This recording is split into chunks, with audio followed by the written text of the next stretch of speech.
All right, well, this is our leadership, folks, on our side, the disaster at the top. These three are the number 1, number 2, and number 3 in charge, in line of succession. Think about that. I would love to have strong leadership, like Zelensky. We'd all love to be proud Americans and believe in the strength and wisdom of people at the top, those who run our country, the commander-in-chief of our armed forces, the decision makers, the strategists. But again and again, Biden, Harris, Pelosi, they really make it impossible to trust in them. You just can't have faith in them when 3 weeks into this war, the vice president of the United States still doesn't have an understanding of how the world works or whether the country being invaded is a NATO country or not. I will say what I know we all say, and I will say over and over again. The United States stands firmly with the Ukrainian people in defense of the NATO alliance. Are you kidding me?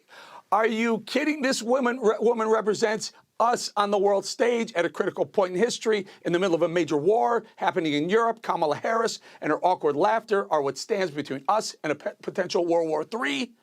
And she doesn't know that Ukraine's not in NATO?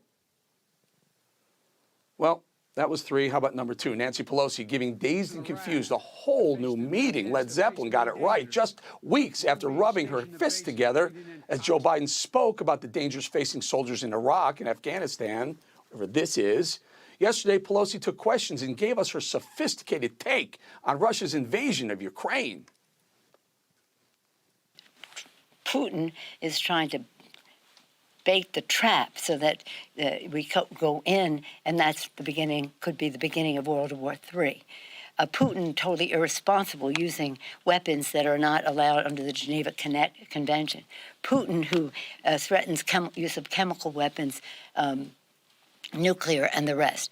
So they know that we can't, but it's the ask. Now, he was this morning more.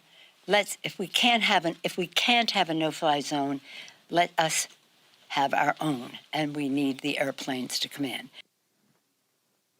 What? She looks like she's doing a puppet show, except someone stole her puppets. And if you don't know how missiles work, Pelosi illustrated to us exactly what they do. They whoosh in the sky. But also, there is a school of thought that thinks the anti-aircraft missiles and the rest are a very important way. Myself, when I see those tanks, that 40 miles of tanks, I'd like to take out those tanks. Yeah, me too, Nancy. Samesy's here. I'd love to take out those tanks. Let me think, what might help do that? I don't know, maybe some Polish MiG-29 fighter jets ready to be delivered, but no, because Joe Biden doesn't want to. Joe's a little bit scared. He's afraid of the thug in the East.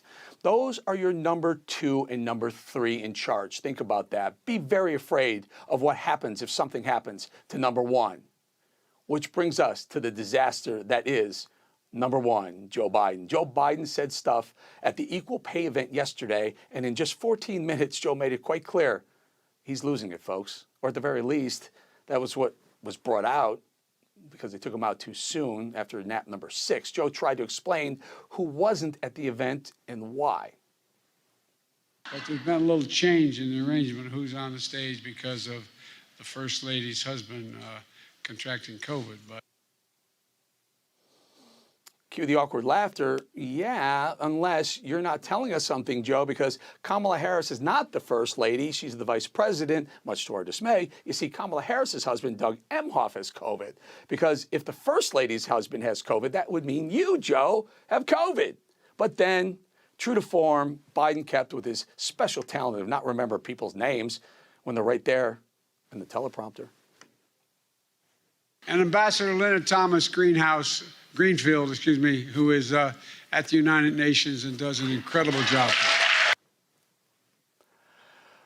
That's right. That person whose name I can't recall is doing a great job for us.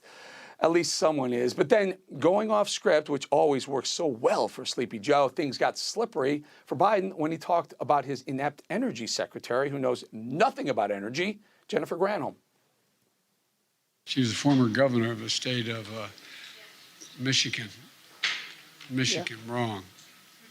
She was a former state. She was a governor. Yes, she was. She was the governor of Michigan. who has no experience in energy, but she's your energy secretary now, Joe. Are you confused? Or are you confused when you picked her? Are you confused now? Are you even awake? We can laugh and we can mock the gaffes, but we can also cry. I mean, we're in serious trouble, no? These are the three top leaders of the country, folks. This is what we've got right now. While Ukraine burns and while Putin the crazy plots his next move, these are the three we have at the top. Speaking today to Congress, Ukrainian President Volodymyr Zelensky delivered a very bold message to Joe Biden. Simply put, do better, Joe. Do better. Well, good luck with that, Mr. Zelensky. We've been begging for that for over a year now.